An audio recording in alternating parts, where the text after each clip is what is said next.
નમસ્કાર મિત્રો, આપ સૌનું હું ડીઆઈસીએસની યુટ્યુબ ચેનલ ડીઆઈસીએસ ફોર જીપીએસસીમાં પલક સર હાર્દિક સ્વાગત કરું છું. મિત્રો, જેમ કે આપણને ખબર છે કે આપણે એસટીએની ઓલરેડી વેકેન્સી આવી ગઈ છે 300 જગ્યા, અને સીસી ગ્રુપ બીનું રિઝલ્ટ ટૂંક સમયમાં આવવાનું છે. બરાબર છે. તો આ બંને પરીક્ષાની અંદર સીસી ગ્રુપ બી મેન્સ અને એસટીઆઈ પ્રિલિમ, આ બંને એક્ઝામની અંદર જો કોઈ કોમન ટોપિક હોય તો એ છે ગુજરાતનો સાંસ્કૃતિક વારસો. બરાબર છે. એટલા માટે આપણે D I C S Delhi institute of civil service દ્વારા એસટીએના દરેક ચેપ્ટરની, એસટીએના જે સિલેબસ છે કલ્ચર અને હિસ્ટ્રી, તો કલ્ચરના દરેક ચેપ્ટરને મહત્ત્વના 15 પ્રશ્નોની એક સિરીઝ ચાલુ કરી છે. એ અંતર્ગત આપણે અગાઉ ચેપ્ટર 1ના મહત્ત્વના 15 પ્રશ્નો જોયા. એ જ સિરીઝમાં આપણે આગળ હવે આ વીકમાં ચેપ્ટર 2 યુનિટ 2 ગુજરાતની લોક સંસ્કૃતિ અને મૌખિક પરંપરા, મહત્ત્વ, લાક્ષણિકતા અને અસરો, આ ચેપ્ટરની ચર્ચા કરીશું. અને આના મહત્ત્વના 15 પ્રશ્નો વિશે આપણે વિગતવાર ડિટેલમાં ચર્ચા કરીશું. બરાબર છે મિત્રો. વિડીયો બનાવવાનો મુખ્ય હેતુ એ જ છે કે તમને આવનારી એસટીઆઈની પ્રિલિમ, જે એવું કહેવાય છે કે જાન્યુઆરીની આસપાસ હશે, અને ગ્રુપ બીનું જે રિઝલ્ટ આવવાનું છે સીસીઈનું, બરાબર છે, એનું રિઝલ્ટ આવશે આવનારા સમયમાં. પછી એની પણ એવું કહેવાય છે પ્રોબેબલી કે એ પણ ડિસેમ્બરની અંદર એની એક્ઝામ હશે ગ્રુપ બીની મેન્સની.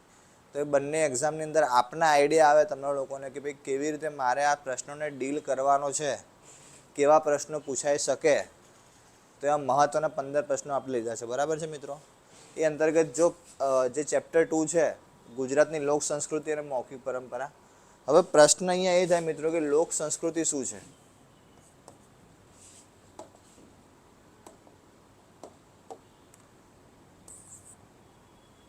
ઓકે,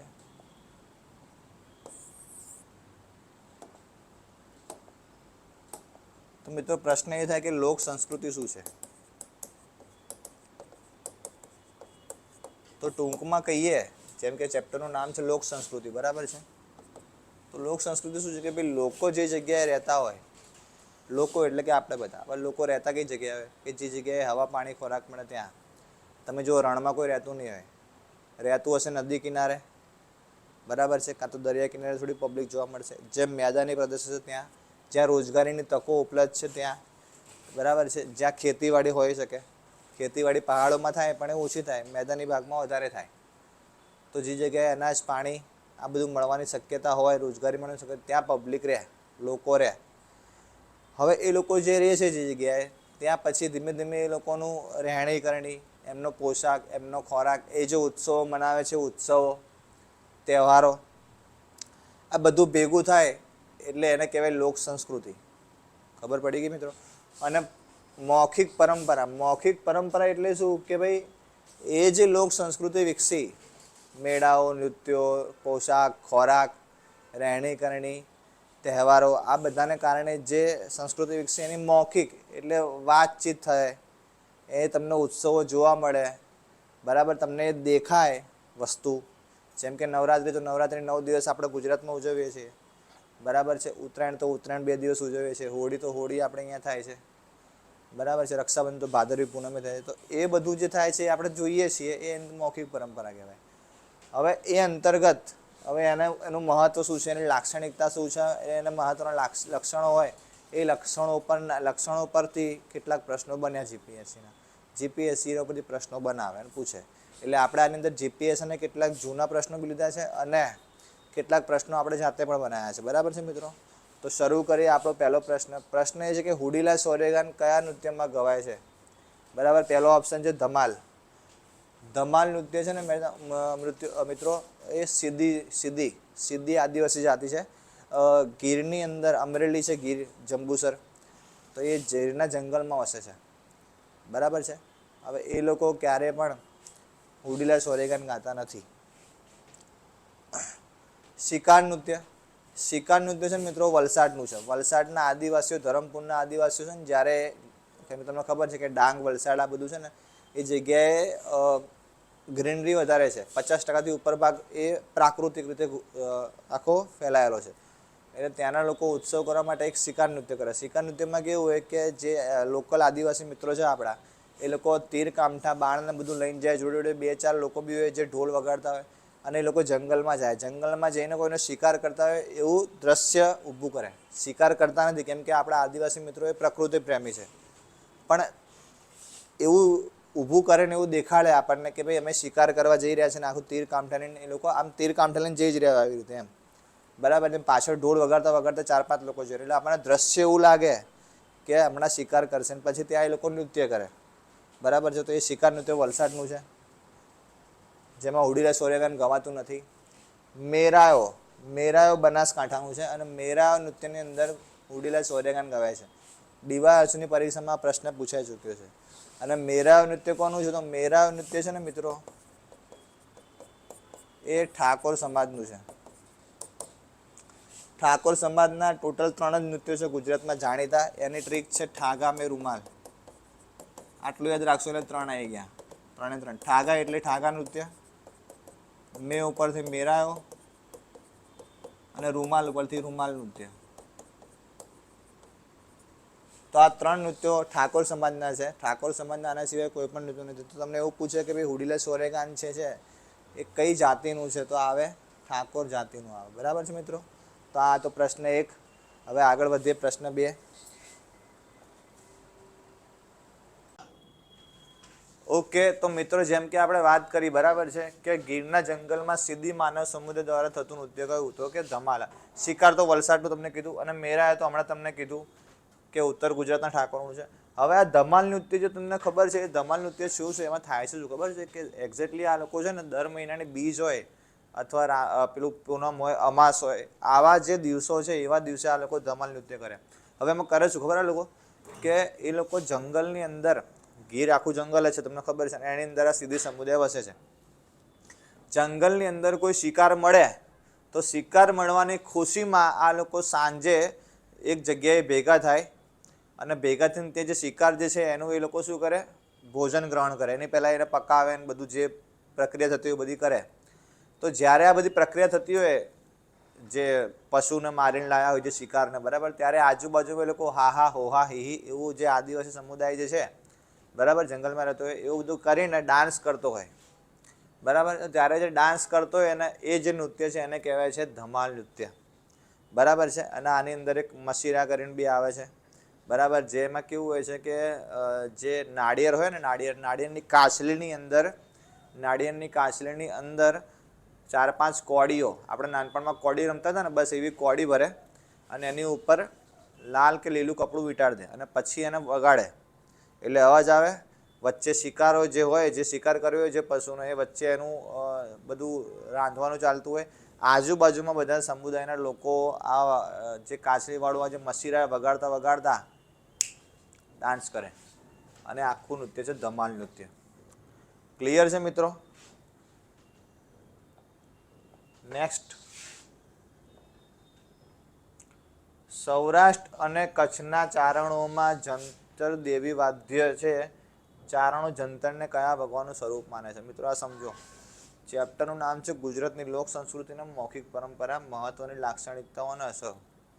તો લોક સંસ્કૃતિની અંદર તમને ખબર છે કે ભાઈ આ જે આપણી સંસ્કૃતિ છે એમાં તમને ખબર કે ભગવાનનું એક વિશેષ સ્થાન છે. અને જીપીએસસીનો ફેવરેટ પ્રશ્ન જો હોય, જીપીએસસીના ફેવરેટ 50 પ્રશ્નોની લિસ્ટ બનાવવા આવે ને તો એમાં આ પ્રશ્ન આવે. આ પ્રશ્ન બહુ જ પૂછાયો છે, આપણે છેલ્લા 1.5-2 વર્ષથી પૂછાયો નથી, એટલે હવે આ પૂછવાની સંભાવના છે એટલે આપણે લીધો છે. શું કે ભાઈ જંતર છે ને, જંતર એ દેવી વાદ્ય છે. હવે તમને ખબર છે, હું તમને થોડીક વાત કરી દઉં વાદ્ય શું છે. વાદ્ય એટલે એક પ્રકારના ઇન્સ્ટ્રુમેન્ટ, સીધી ભાષામાં, કે જેમ અત્યારે ગિટાર, સિતાર ને ઢોલ ને તબલા ને બધું તમે જોવો છો ને એ રીતે, બરાબર. હવે વાદ્ય જે છે ને મિત્રો, એ 4 પ્રકાર છે. એના કેટલા પ્રકાર છે? 4. એક યાદ રાખવાનું, 4 પ્રકાર છે. એમાં એક તો અનુવાદ્ય છે, બરાબર છે. પછી એક પેલું જે આપણે જે ધાતુ હોય, ધાતુ ઉપર જેમ કે એલ્યુમિનિયમ છે કે પેલું તબલા છે, બરાબર છે, તબલા. અને પછી જે મેટલ હોય, મેટલની ઉપર વગાડીને, ડ્રમ એક ટાઈપનું, એની ઉપર અવાજ કરીને વગાડે, એ પ્રકારના ધાતુ, એ પ્રકારના વાદ્ય આવે, બરાબર છે. આ 4 વાદ્યોનો ઉલ્લેખ કયા ગ્રંથમાં છે? આ પ્રશ્ન બી પૂછેલો જીપીએસસી. તો અહીંયા જવાબ હશે ઋગ્વેદમાં ઉલ્લેખ છે. આ ખાસ યાદ રાખજો મિત્રો, મોસ્ટ આઈએમપી શબ્દ છે. ઋગ્વેદમાં આનો ઉલ્લેખ છે. ઋગ્વેદમાં તો 10 મંડળોનો બી ઉલ્લેખ છે, તમને ખબર છે બરાબર. તો એક આ છે. પછી વાદ્ય જે છે એના 4 પ્રકાર છે. ઋગ્વેદ છે અને એમાં જો અલગ અલગ વાદ્યોના કેટલાક ઉદાહરણો લઈએ તો રાવણ હથ્થો છે, જંતર છે બરાબર છે.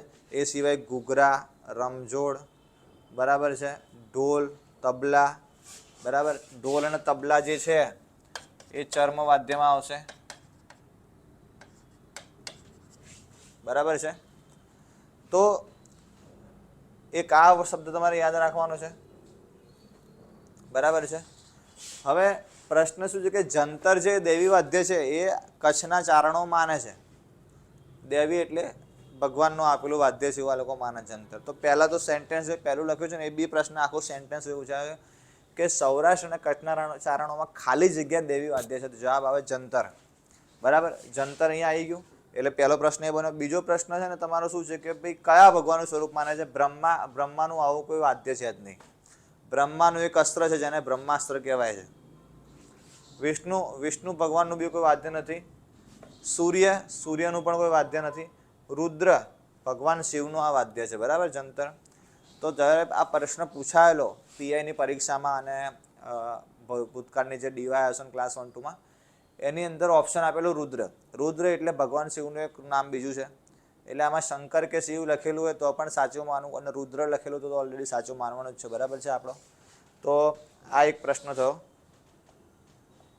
નેક્સ્ટ આપણે આગળ વધીએ. કાકડા નૃત્ય વિશે સાચા વિધાન તપાસો. કાકડા નૃત્ય શું છે? એટલે કાકડા થયા હોય ને ભાઈ, અત્યારે તો એટલે બળિયા નીકળ્યા હોય, ખબર તમને યાદ હોય તો, જે લોકોને બળિયા નીકળ્યા હોય તો ઘરના લોકો બાધામાં ને પેલું ઘઉં અને લે અને પછી ગોળ ને બધું મિક્સ કરીને બળિયા દેવને ત્યાં જાય બરાબર. તો બસ એ પ્રકારનું એ વખતે જ્યારે નૃત્ય કરે ને એને કહેવાય કાકડા નૃત્ય. હવે તમે સમજો, આપણે અહીંયા જેમ કે અમદાવાદ, સુરત, રાજકોટ આ બધું જે છે ને મોટા મોટા સિટીઓમાં, એમાં આ બધી પ્રથા બંધ થઈ ગઈ છે હવે. પણ તમે ગામડામાં જાઓ હજી બી, તો જ્યાં ગામને પાદરે થોડે દૂર બળિયાદેવનું મંદિર હોય જ્યાં, તો જેને પણ બળિયાદેવ નીકળ્યા હોય ને તો એ વખતે શું થાય એક્ઝેક્ટલી આ લોકો કે જેને બળિયા નીકળ્યા હોય એ વ્યક્તિ જતો હોય, પાછળ ઘરની મહિલા હોય, પછી એના આડોશી પડોશીની મહિલા હોય, પછી એ સિવાય એમના સગા સંબંધીઓના લેડીઝ હોય. એટલે આવી 8, 10, 20 લેડીઝો હોય જેને બળિયા નીકળ્યો એ છોકરો હોય અને એ લોકોએ ઘઉં અને ગોળ છે એનો જે પ્રસાદ બનાવ્યો હોય એ આખો એક મોટા તાવડામાં લીધો હોય. અને જ્યારે આગળ જતા હોય તો આગળ શું છોકરાઓ નાસ્તા જતા હોય બરાબર છે. અને બળિયા બાપાના મંદિરે પહોંચે બરાબર છે. બળિયા બાપાના મંદિરે પહોંચે એટલે બળિયા બાપાના મંદિરે પહોંચીને આ લોકો છે ને બળિયા બાપાના પ્રસાદ ધરાવે અને માનતા પૂરી કરે કે આને, એટલે માનતા માનવી હોય કે આને જે બળિયા બાપા નીકળ્યા છે 4, 5, 10 દિવસમાં પતી જશે એટલે અમે લોકો તમારે ત્યાં આવીને આવું કરીશું. એટલે ત્યાં બળિયા બાપાના મંદિરે જાય ને ત્યાં જઈને આ લોકો પ્રસાદ અર્પણ કરે. એટલે એ વખતે જે નૃત્ય છે એને કહેવાય કાકડા નૃત્ય બરાબર છે. હવે એક્ઝેક્ટલી આમાં આ શ્રદ્ધાનો વિષય છે. બાકી જો સાયન્સની દ્રષ્ટિએ જોવામાં આવે તો તમને ખબર છે કે ઓરી અછબડા કરીને એક વાયરસ છે. એ વાયરસ જેને લાગે એટલે એને બળિયા દેવ નીકળે. અને તમને ખબર હોય કે ઘરની અંદર આપણે જ્યારે બળિયા નીકળ્યા હોય તો એને એક રૂમમાં 4-5 દિવસ એકલો રહે અને જોડે લીમડો જોડે રાખે કે લીમડો એને રાખવાનો. એટલે લીમડો શું કરે કે આ વાયરસની અસરને ઓછી કરે, ઘટાડે બરાબર. એટલે 4-5 દિવસમાં ઓટોમેટિક આ વાયરસ ડિસ્ટ્રોય થઈ જાય છે.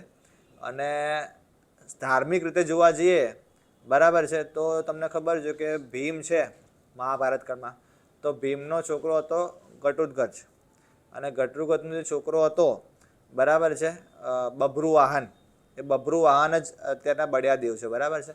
તો મેં તમને સાયન્સનો દ્રષ્ટિકોણ પણ કીધું અને ધાર્મિક એંગલ બી કીધું બરાબર છે.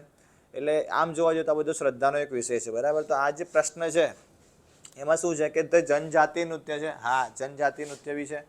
બાળકને બળિયા નીકળે ત્યારે હોરામણા વિધિ વખતે, હા એ વાત. હોરામણા એટલે શું છે? હોરામણા એટલે જ્યારે બળિયા દેવને માનતા પૂરી કરવા માટે આ લોકો ઘઉં અને ગોળ લઈને જાય અને જ્યાં માનતા પૂરી કરે એટલે એ કહેવાય હોરામણા વિધિ. બીજું કંઈ નવો શબ્દ નથી. તો સાચા વિધાન તો કે બંને સાચા આવશે બરાબર છે મિત્રો. તો આ તમારો જવાબ હતો. આઈ હોપ કે તમને ખબર પડી રહી હશે. નેક્સ્ટ આગળ વધીએ. કચ્છી ભાષા વિશે સાચા વિધાનો. કચ્છી ભાષા આ છે ને બોલી, આ જે શબ્દ છે ને આપણે અહીંયા લોક સંસ્કૃતિ અને પરંપરા, એમાં એક શબ્દ આવે છે બોલી. અને બોલી ગુજરાતમાં 4 અલગ અલગ પ્રકારની છે. એક છે સૌરાષ્ટ્રની બોલી, એક છે ઉત્તર ગુજરાતની પટ્ટણી બોલી, પછી એક છે સુરતી બોલી સાઉથમાં બોલે, સાઉથ ગુજરાતમાં, એક કચ્છની બોલી છે, બરાબર છે. તો આ બધી જે બોલી જે છે એમાં ભાષા પછી લિપિ આ બધું એમાં અલગ અલગ બધા ટર્મ છે. તો કચ્છી ભાષાની વાત થઈ રહી છે. કચ્છી ભાષા વિશે સાચા વિધાન શું છે કે કચ્છી ઇન્ડો આર્યન ભાષા છે. આ સાચી વાત છે. કચ્છી ઇન્ડો આર્યન એટલે ઇન્ડો આર્યનનો મતલબ શું થાય? ઇન્ડો આર્યન એટલે તમને કહી દઉં મિત્રો, આર્યો જ્યારે આવ્યા, હવે આર્યો આવ્યા ક્યારે તમને એ બી કહી દઉં છું. જે સિંધુ સભ્યતાનો ઇતિહાસ તમે વાંચ્યો હશે તો સિંધુ સભ્યતાની અંદર તમને ખબર છે કે એનો સમયગાળો ઈસવીસન પૂર્વે 3250 થી ઈસવીસન પૂર્વે 1750 માનવામાં આવે છે.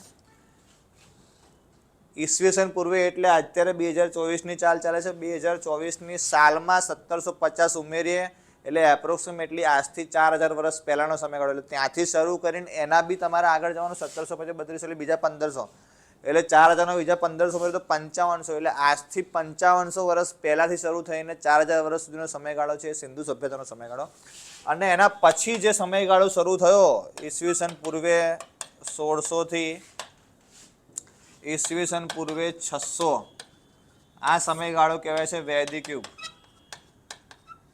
જેમાં આર્યો આયા ભારતની અંદર. તો આ જે આર્યો આયા એ લોકો જે ભાષા લાયા એ ભાષા અને ઇન્ડિયાની ભાષા જે વખતે સિંધુ સભ્યતાના જે દ્રવિડ લોકો બોલતા હતા એ બંનેનું મિશ્રણ જે છે એ કચ્છી ભાષા છે, બરાબર. આ ભાષા કચ્છ ઉપરાંત પાકિસ્તાન સિંધ પ્રાંતમાં, આ બરાબર છે, પાકિસ્તાનના સિંધ પ્રાંતમાં પણ આ ભાષા બોલાય છે. ક્લિયર? તો જવાબ આવશે બંને સાચા, બરાબર છે મિત્રો. આગળ વધીએ. ઘરના ઉંબરાને કયા દેવતાનું સિંહાસન માનવામાં આવે છે? ઘરના ઉંબરાને છે ને મિત્રો, આ પ્રશ્ન જીપીએસસીમાં પૂછાયો હતો એસટીએની અંદર, તો જવાબ આવે આમાં નૃસિંહ. તમને ખબર છે કે ભગવાન નરસિંહ વિષ્ણુ ભગવાન છે. વિષ્ણુ ભગવાનના 10 અવતારો છે. પહેલો અવતાર છે મત્સ્ય અવતાર, બરાબર છે. એના પછી બીજો અવતાર આવે છે નરસિંહ અવતાર, પછી ત્રીજો અવતાર, ના બીજો અવતાર આવે છે કુર્મ અવતાર, સોરી, ત્રીજો અવતાર છે નરસિંહ અવતાર, ત્રીજો અવતાર છે એ વરાહ અવતાર છે. ચોથો અવતાર છે નરસિંહ અવતાર. તો આ ચોથો અવતાર થયો. આ વામન અવતાર 5મો અવતાર થયો. વરાહ અવતાર 3જો થયો. બીજો થયો કુર્મ અને પહેલો થયો મત્સ્ય. આવું કશું યાદ રાખવાની જરૂર નથી, બરાબર છે. આ તો મને યાદ છે એટલે તમને કીધા મેં. 6થો પરશુરામ, 7મો રામ, 8મો કૃષ્ણ, 9મો બુદ્ધ અને 10મો હવે કલ્કી થવાનો, જેનું પિક્ચર ઓલરેડી હમણાં 2 મહિના પહેલાં આવ્યું, બરાબર છે. તો નરસિંહ અવતાર જેવો થયો તો એમાં હિરણ્યકશ્યપને એમણે મારેલો ઘરના ઉંબરા ઉપર બેસીને. હિરણ્યકશ્યપનું વરદાન હતું, તમને ખબર છે કેવું વરદાન હતું? બહુ ડિફિકલ્ટ વરદાન માગેલું એણે, બરાબર. અને એને પૂરું કરવું બી ડિફિકલ્ટ હતું, એટલે એને નરસિંહ અવતાર લીધેલો ભગવાને. નરસિંહ અવતાર વખતે એને જે ઘરના ઉંબરા બેસીને મારેલો સંધ્યાકાળે, એટલે એના ઉપરથી આ પ્રશ્ન બની શકે કે બની શક્યો હોય એવું માનીએ છીએ. બાકી જીપીએસસીએ કયો આધાર લીધો એ ખબર નહીં, પણ ઉંબરાને નરસિંહ ભગવાનનું સિંહાસન માનવામાં આવે છે. વરાહ તો હિરણ્યકશ્યપનો મોટો ભાઈ હતો હિરણાક્ષ, જેણે એવું કહે છે પૃથ્વીને સમુદ્રમાં ફેંકેલી. હવે અંતરિક્ષની અંદર એવો સમુદ્ર છે એવું ખબર નહીં, પણ અંતરિક્ષની અંદર જે તમને ખબર છે કે બ્લેક હોલ હોય છે, તો બ્લેક હોલની અંદર ફેંકી હશે એણે પૃથ્વીને. એવું એક ધાર્મિક વાત છે આમાં જો હું કોઈ ધર્મને પ્રમોટ કરતો નથી, બરાબર છે, પણ આ તો એક ધાર્મિક એંગલ આવું કહે છે. તો એ સમયે પૃથ્વીને બચાવવા માટે લીધેલો વરાહ અવતાર.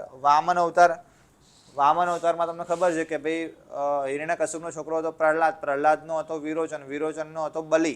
બાલી નહીં હો, બાલી તો વાનર હતો સુગ્રીવનો ભાઈ, એ અલગ અને આ બલિ અલગ. તો એ બલિ જોડે 3 પગલાં માગેલા એ વામન, બરાબર છે. તો જવાબ આવે તમારો નૃસિંહ અવતાર. ડન. નેક્સ્ટ આગળ વધીએ. જોડકા જોડો. જોડકા જોડોમાં તમને ખબર છે કે આની અંદર આપણે જોડકા જોડવાના છે કે ભાઈ મેળાઓ ક્યાં થાય છે. તો તમને ખબર છે કે ભાઈ આમાં ના આવડતું હોય ને તો મિત્રો તમને એટલી ખબર હોવી જોઈએ કે ગમે તે 1 કે 2 ખબર હોય તો તમને ઓટોમેટિક જવાબ મળી જાય. જેમ કે અહીંયા ગોળ ગધેડાનો મેળ તો દાહોદમાં આવે, તો 3માં આવે ક. 3માં ક્યાં આવે છે? અહીંયા ક, અહીંયા પહેલા બીજામાં આવે છે, મતલબ આ તો ઓપ્શન આવ્યો જ નહીં, ગયો. અને ડી તો તમને ઓપ્શન આવશે જ નહીં, કેમ કે લખ્યો બી નહીં ને લખ્યો હોય તો બી નહીં આવતો. એટલે એ અથવા બી બેમાંથી એક આવી શકે. ભાગોરિયાનો મેળો રાઠવા આદિવાસીઓનો છે અને નાગધારાનો ગરાસિયા. તો આનો જવાબ આવશે પહેલામાં અ, બીજામાં બ અને ત્રીજામાં ક. ડન છે મિત્રો? આગળ વધીએ. ચોથો પ્રશ્ન, સાચા વિધાન જણાવો. સાચા વિધાન જણાવવાના છે. રાસમાં નૃત્યનું મહત્વ હોય છે. રાસ રમવા ગયા હોય તેમાં નૃત્યનું મહત્વ તમને ખબર. રાસમાં નૃત્ય રમતા હોય, લોકો દાંડિયા બી રમતા હોય છે.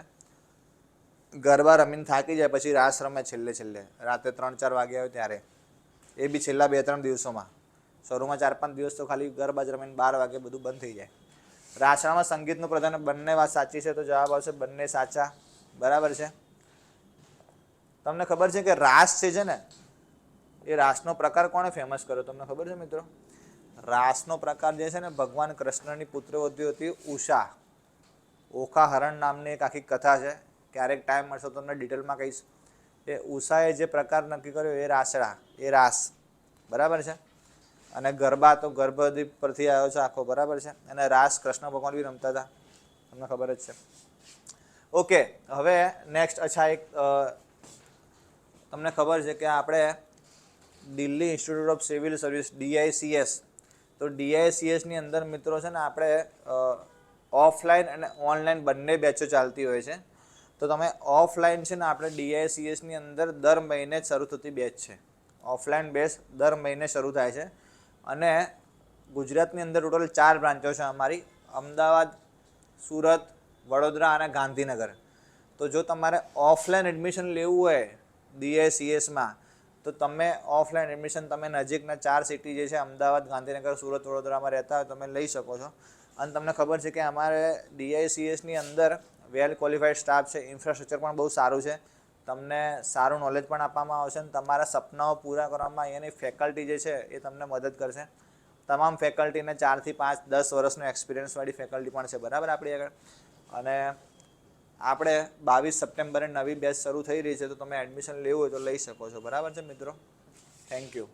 Okay, next. જોડકા જોડો. આ પ્રશ્ન બી GPSCમાં પૂછાયેલો છે મિત્રો. બરાબર. આ જે છે ને મૌખિક પરંપરા, મૌખિક પરંપરામાં શું હોય ખબર મિત્રો? જે લોકોના મુખ્ય વાતો થઈ હોય ને એ બધી હોય. લોકોના મુખ્ય વાતો થઈ હોય મિત્રો એટલે છે ને આ જે માતાજી છે, ભગવાન છે, એ બધી પણ એની અંદર આખું આવી જાય. તો શું પ્રશ્ન કહે છે કે જોડકા જોડવામાં. અચ્છા, જોડકા જોડવામાં આની અંદર એના લેફ્ટ સાઈડ જે છે વિવિધ દેવી દેવતાઓનું નામ લખ્યું છે અને રાઈટ સાઈડ એના વાહનો લખ્યા છે. હવે આપણને ખબર છે ભાઈ સિમ્પલ કે ભાઈ અંબે માં તો એનું વાહન છે વાઘ કે સિંહ. શંકર ભગવાનનું છે નંદી બળદ. ગણપતિ દાદાનું જે છે આજે એમનું છે મૂષક. કાર્તિકેયનું છે મોર. પણ એવા પ્રશ્નો નહીં પૂછે કેમ કે એ બધાને ખબર છે. તમને પ્રશ્ન એવો જ પૂછશે કે જે બહુ ઓછા લોકોને ખબર હોય. તો આમાં તમે જોવા જાઓ તો ગેલ માતા જે છે ને એમનું વાહન છે વિસત. પહેલાં વિસત જે ઇઝીઓને પહેલાં જોવાનું. વિસતનું છે ભેંસ. તો ત્રીજામાં આવશે બ. ત્રીજામાં બ ક્યાં આવે છે? સી અને આ ડીની અંદર આવે એટલે 1, 2 અને આ 3 તો આવે જ નહીં જવાબ. પતી ગયું. એક બી ખબર હોય તો તમને ખબર પડી જાય. પહેલામાં ગેલ માતા ઘેંટો અને મુમૈયાનો ઊંટ. મુમૈયા માતાનું ઊંટ છે દશામાં જેને કહીએ છીએ એમનું ઊંટ જ છે. દશામાનું બીજું નામ મુમૈયા છે. બરાબર છે. તમારો જવાબ આવશે 1માં અ, 2માં ક, 3માં બ. ઠીક છે મિત્રો?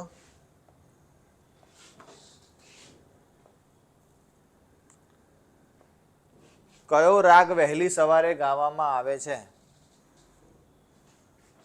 કયો રાગ વહેલી સવારે ગાવામાં આવે? જો તમને એક વસ્તુ કહી દઉં કે આ રાગ જે છે ને જે ગાવાની પ્રથા એ શરૂ ક્યારે થઈ? એ શરૂ થઈ આજથી આમ જોવા જઈએ તો મુસ્લિમ સલ્તનત વખતે શરૂ થઈ હતી. એટલે આમ જોવા જઈએ તો આ શરૂઆત આની ગાવાની જે છે એ 700-800 વર્ષ પહેલાં કહી શકાય. અમીર ખુસરો છે ત્યાંથી આ બધું કહેવાય.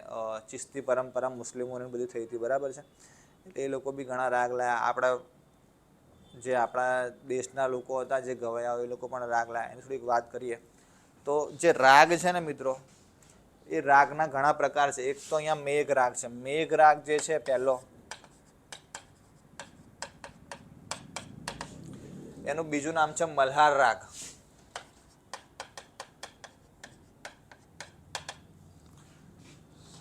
મલ્હાર રાગ તમને ખબર છે મલ્હાર રાગની આખી સ્ટોરી કે જ્યારે અકબર છે, અકબરના નવરત્નોમાં કહેતા તાનસેન. તો તાનસેને જ્યારે દીપક રાગ ગાયેલો, દીપક રાગ એ રહ્યો 3 નંબરનો. દરેકની થોડી થોડી વાતો કરીશું, તમને ખબર પડે કે ભાઈ વસ્તુ શું છે. દીપક રાગનો ઉપયોગ શું થાય? અગ્નિ પ્રગટાવવામાં થાય. અને દીપક રાગ જનરલી છે ને સંધ્યા કાળે ગવાય. તો અકબરે એકવાર છે ને તાનસેનને કીધું કે ભાઈ તમે દીપક રાગ ગઈને શું કહેવાય કે દીવડા સળગાવો. એટલે દીપક રાગ જે વ્યક્તિ ગાતો હોય એ વ્યક્તિના શરીરમાં બી થોડુંક એમને ગરમી વધે, થોડી આમ ઉષ્મા વધે, ગરમી વધે, એટલે એનાથી સહન ના થાય. એટલે અકબરને તો ના પાડી શકાય નહીં. એટલે તાનસેને દીપક રાગ ગાયો, દીવડા સળગાવી દીધા, બરાબર છે, ઓટોમેટિક. પણ પછી એ જે દાહ જે છે શરીરની અંદર ઉત્પન્ન થયો એને બુઝાવો કેવી રીતે? તો એને બુઝાવવા માટે મલ્હાર રાગ ગાવો પડે. મલ્હાર રાગ ગાવાવાળો વ્યક્તિ એમના દરબારમાં કોઈ હતો નહીં. એટલે એમને વાયા ખબર પડી કે ભાઈ ગુજરાતની અંદર વડનગરની અંદર 2 બહેનો છે, તાના રીરી. તાના અને રીરી બંને બહેનો હતી. તાના અને રીરી કોણ હતી? જે નરસિંહ છે, નરસિંહ કોણ? નરસિંહ મહેતા છે, એમના વંશજમાં હતી, બરાબર છે. નરસિંહ મહેતાની છોકરીનું નામ હતું કુંવરબાઈ, કુંવરબાઈની છોકરીનું નામ હતું ધર્મિષ્ઠાન, ધર્મિષ્ઠાની છોકરી હતી બંને જોડવા તાના અને રીરી. તો આ બંનેને મલ્હાર રાગ આવડતો હતો. એટલે તાનસેનને વાયા ખબર પડી. તો એટલે તાનસેન અહીંયા આવ્યા ગુજરાતમાં અને આમને વિનંતી કરી કે ભાઈ તમને મલ્હાર રાગ આવે તો ગાઓ અને વરસાદ વરસાવો તો વરસાદ વરસે અને હું નવ એમાં તો મારો આ જે દાહ જે છે અગ્નિદાહ એ થોડો શાંત થાય. નકર આમ નામ થયું તો મારું શરીર આવું ગરમ રહ્યું તો ભાઈ મને ગમે ત્યારે મૃત્યુ આવી શકે છે, બરાબર છે મિત્રો. તો થયું શું કે આમણે એક શરત મૂકેલી તાના રીરીએ કે અમે મલ્હાર રાગ તો ગઈ લઈએ પણ તમારે આ વાત કોઈને કહેવાની નહીં કે તમારો દાહ કેવી રીતે ઠંડો થયો, બરાબર છે.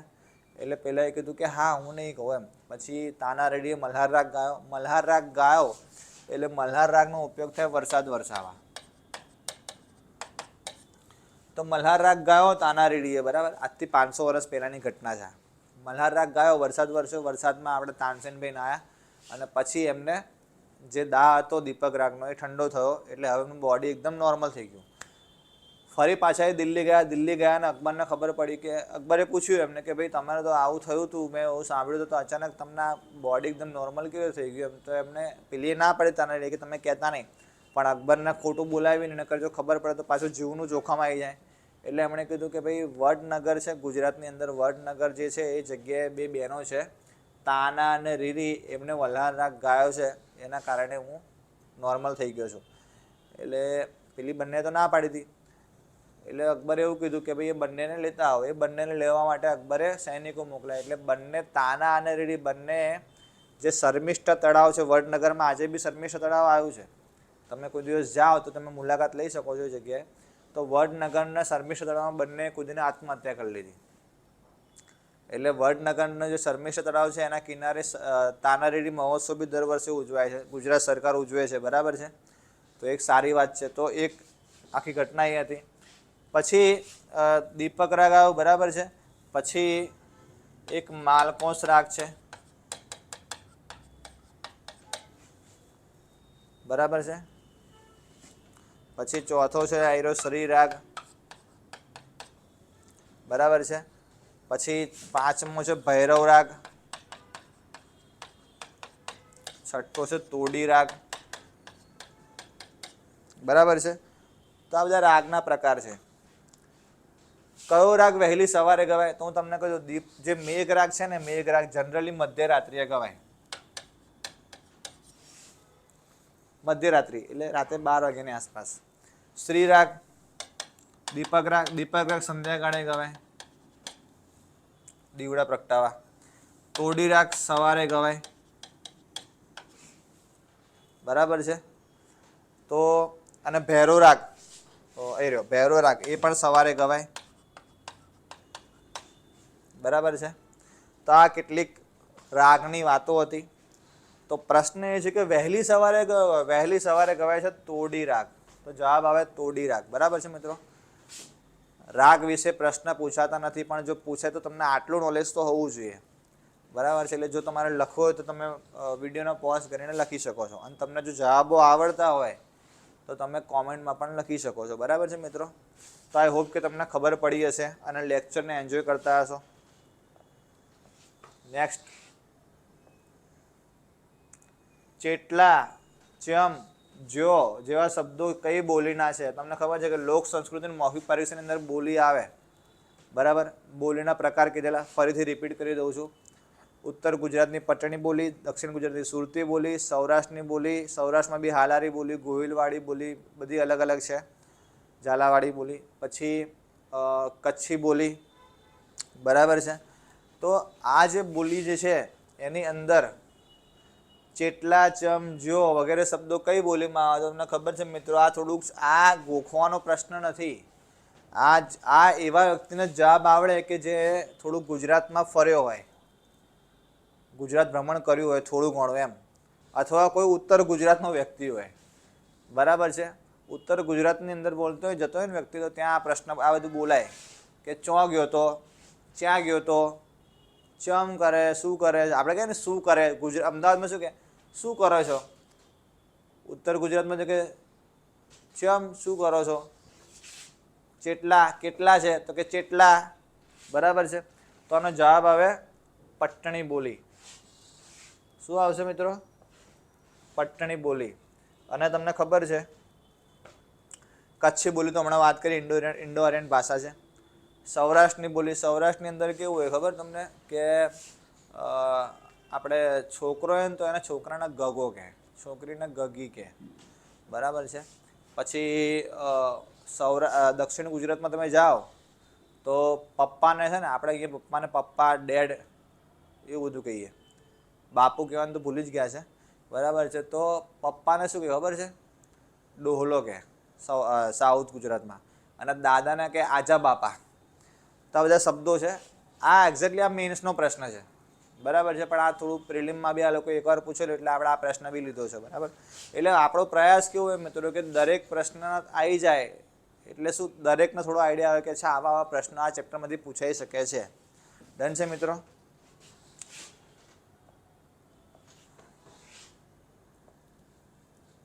જોડકા જોડો, જો પાછું એ જ બોલીવાળો જોડકા જોડો, તો તમને ખબર છે કે અટાણે, અટાણે એટલે શું? અત્યારે. તો એ કઈ બોલી છે? તો એ ચરોતરી બોલી. ચરોતરી ઉત્તર ગુજરાત. તો પહેલામાં આવે, પહેલામાં આવે એટલે પહેલામાં બ છે એ ખોટું, પહેલામાં પહેલામાં બ ખોટું. એટલે આપણો જવાબ આવશે કાં તો એ કાં તો સી. આ કન્ફર્મ થઈ ગયું કે એ અથવા સી બેમાંથી એક જવાબ આવશે. પોયરો, છોકરાને પોયરો, ગગો તમને કીધું ને મેં, સૌરાષ્ટ્ર. બુહલું, સુરતી. તો તમારો જવાબ આવશે 1માં અ, 2માં બ અને 3માં ક.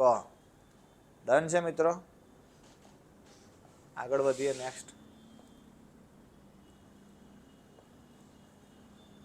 ઓકે મિત્રો, જેમ કે તમને હમણાં વાત કરી 10 મિનિટ પહેલાં મેં કે DICS, Delhi institute of civil service, એમાં ઓનલાઈન અને ઓફલાઈન બંને પ્રકારની બેચ ચાલતી. તો જો મહિલા હોય, કોઈ બાળક હોય કે જે કોલેજ કરતો હોય, જો કોઈ જોબ કરનારો વ્યક્તિ હોય, બરાબર છે, અને કોઈ છોકરી કે એવા હોય જે ઘરની દૂર જઈ શકતા ના હોય, તો એવા લોકો માટે આપણે ઓનલાઈન બેચની પણ વ્યવસ્થા કરી છે. ઓનલાઈન બેચની અંદર તમને અહીંયા આપણે એક ડિસ્કાઉન્ટ આપી રહ્યા છે કે જો તમે ઓનલાઈન બેચની અંદર એડમિશન લેતી વખતે પલક 15,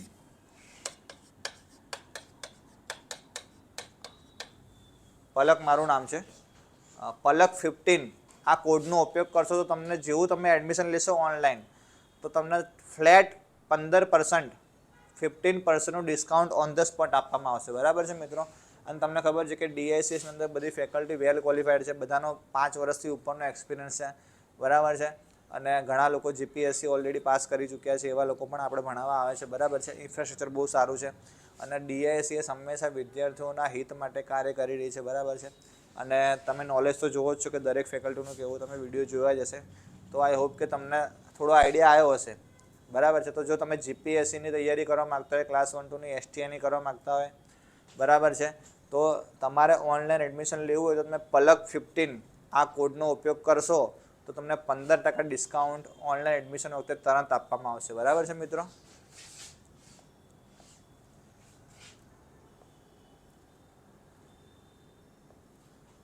જોડકા જોડો ફરીથી, બરાબર છે.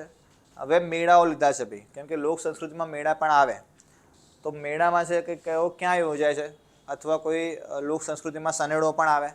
સનેડો તમને ખબર છે એક બહુ ફેમસ થયેલો 4-5 વર્ષ પહેલાં, બરાબર. લોકો સનેડો દરેક ગરબામાં વગાડે. નવરાત્રિમાં સનેડો વાગે ને વાગે જ. તો એનો થોડોક આપણે ભેગા કરીને એક પ્રશ્ન બનાવ્યો છે. ડાંગ દરબાર. ડાંગ દરબાર ક્યાં છે? ડાંગમાં, આહવામાં. હવે પ્રશ્ન બીજો એવું પૂછાયો કે ડાંગ દરબાર જે છે કયા મહિનામાં યોજાય છે? તો ડાંગ દરબારમાં આવે માર્ચ મહિનો. એક આ યાદ રાખવાનો, હોળી વખતે થાય. સનેડો. સનેડો તો આવે પાટણ. સનેડો છે ને મિત્રો, એ સનેડાનું જે મૂળ ઉત્થાન જ્યાં થયું ને, જે જગ્યા, એ જિલ્લો છે પાટણ. પાટણમાં બહુ ગમે સનેડો. પાટણની અંદર તમે નવરાત્રિમાં જાઓ ગરબામાં, એટલે સનેડો વાગે ને વાગે જ. હવે તો જો કે આખા ગુજરાતમાં વાગી રહ્યો છે, પણ પાટણમાં તો પહેલેથી વાગે જ છે, બરાબર. તો એ સનેડો પછી જો કે આખા ગુજરાતમાં ફેમસ થયો.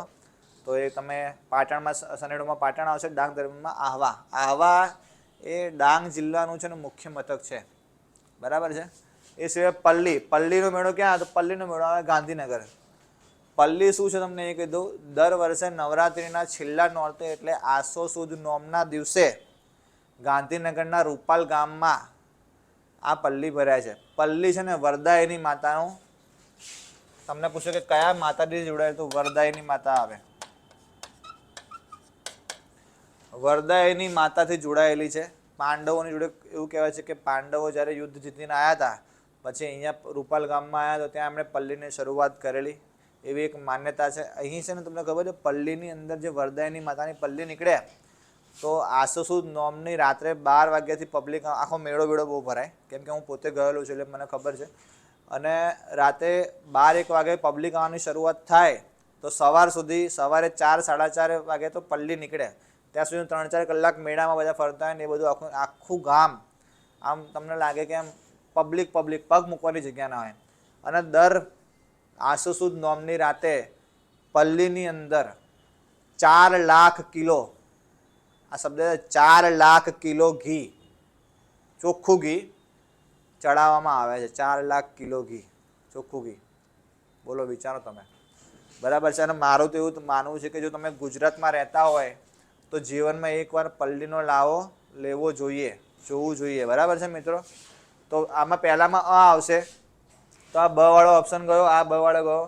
હવે આપણે એ અથવા સી હશે કે સનેડો પાટણ, તો 2માં ક આવશે, તો આ તમારો જવાબ છે સી, બરાબર છે. નેક્સ્ટ આપણે આગળ વધીએ. ગોળ ગધેડાનો મેળો ક્યાં યોજાય? ગોળ ગધેડાનો મેળો છે ને મિત્રો જે મુખ્ય છે ને દાહોદમાં યોજાય, બરાબર. દાહોદની અંદર તમામ જગ્યામાં યોજાય છે ગોળ ગધેડાનો મેળો. તો તમારો જો પ્રશ્ન, તમારો જવાબ છે, એ તમારો જવાબ આવે તમામ, બરાબર છે. નેક્સ્ટ,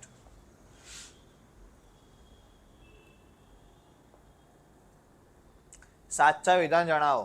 હવે તમને ખબર લોક સંસ્કૃતિની અંદર ભવાઈ પણ આવે છે, બરાબર છે મિત્રો. તો ભવાઈનો એક આપણે પ્રશ્ન લીધો છે કે ઝંડા ઝુલણનો વેશ સાંપ્રદાયિક સૌહાર્દનો સંદેશ. જો ભવાઈની શરૂઆત અસાઈ ઠાકરે કરેલી, અલાઉદ્દીન ખિલજીના સમયમાં કરી હતી. અને ભવાઈની અંદર તમને મિત્રો ખબર છે કે ઓલમોસ્ટ 360થી વધારે જેટલા વેશો હતા. અત્યારે મુખ્ય 60 વેશો જેટલા રહ્યા છે. અને 60 વેશોની અંદર પહેલો વેશ ભજાય ને એ ગણપતિનો વેશ ભજાય, પછી જ બધું આગળ થાય. તો ગણપતિનો વેશ ભજવાય, એના પછી તમને પૂછ્યું કે સૌથી જૂનો વેશ રામદેવ પીરનો, સૌથી પહેલો વેશ ગણપતિનો વેશ ભજવાય. અને એમાં અલગ અલગ વેશ છે. એમાં એક અડવાનો વેશ છે, એક સગરા જયસંગ એટલે આપણો સિદ્ધરાજ જયસિંહ, બરાબર છે. પછી વિકી સિસોદિયો, એનો પણ એક વેશ છે. એવો જ એક વેશ છે ઝંડા ઝુલણનો વેશ. તો એ સાંપ્રદાયિક સૌહાર્દનો આપે છે, વાત સાચી છે. સૌથી જૂનો વેશ રામદેવ પીરનો, આ પણ સાચી. તો જવાબ આ બંને સાચા, બરાબર છે મિત્રો. ઓકે, તો મિત્રો આ જે હતા એ 15 પ્રશ્નોનો આપણે મોસ્ટ આઈએમપી પ્રશ્નો જેને કહી શકાય એનું રિવિઝન આપણે અહીંયા કર્યું, ડિસ્કશન કરી, ચર્ચા કરી. હવે જો તમે DICSને ફોલો કરવા માગતો હોય મિત્રો, તો આપણી યુટ્યુબ ચેનલ છે Delhi institute of civil service. તમે સર્ચ મારશો તમને મળી જશે. એ સિવાય ટેલિગ્રામમાં, તો ટેલિગ્રામની ચેનલ છે આપણી DICS UPSC. જો તમે ઇન્સ્ટાગ્રામમાં ફોલો કરવા માગતો હોય તો ઇન્સ્ટાગ્રામમાં બી આપણું પેજ છે. અને એ સિવાય પ્લે સ્ટોરની અંદર આપણે DICSની પોતાની એક અલગથી એપ બનાવી છે. એની અંદર તમને કેટલાક વિડીયો ફ્રીમાં જોવા મળશે અને તમને દરેક ફેકલ્ટીની માહિતી મળશે કે ભાઈ કઈ રીતનું આખું સ્ટ્રક્ચર છે. તો તમે પ્લે સ્ટોરમાં જઈને DICSની ચેનલ પણ એપ્લિકેશન ડાઉનલોડ કરી શકો છો. ફેસબુકમાં ફોલો કરો હોય તો એ પણ તમે કરી શકો છો. અને છેલ્લે જો આ બધું જ કર્યા પછી તમારે જો એડમિશન લેવું હોય ઓનલાઈન અથવા ઓફલાઈન તો આપણે અહીંયા ઓલરેડી મોબાઈલ નંબર આપે, તમે મોબાઈલ નંબરથી આવીને ફોન કરીને તમે એડમિશન લઈ શકો છો. અને જો તમે ઓનલાઈન એડમિશન લેશો તો પલક 15 કોડનો યુઝ કરીશો તો તમને ફ્લેટ 15% ડિસ્કાઉન્ટ આપવામાં આવશે. બરાબર છે મિત્રો, ઓનલાઈન એડમિશન વખતે. તો આઈ હોપ કે તમને આજે જે ચેપ્ટર 2 યુનિટ 2ના STIની કલ્ચરના ચેપ્ટર 2ના યુનિટ 2ના જે પ્રશ્નો કર્યા આપણે એમાં તમને મજા આવી શકે. બરાબર છે. હવે ફરીથી આપણે આવા જ કોઈ વિડીયો સાથે ફરીથી મળીશું. ત્યાં સુધી નમસ્કાર, થેન્ક યુ વેરી મચ અને થેન્ક યુ અગેન.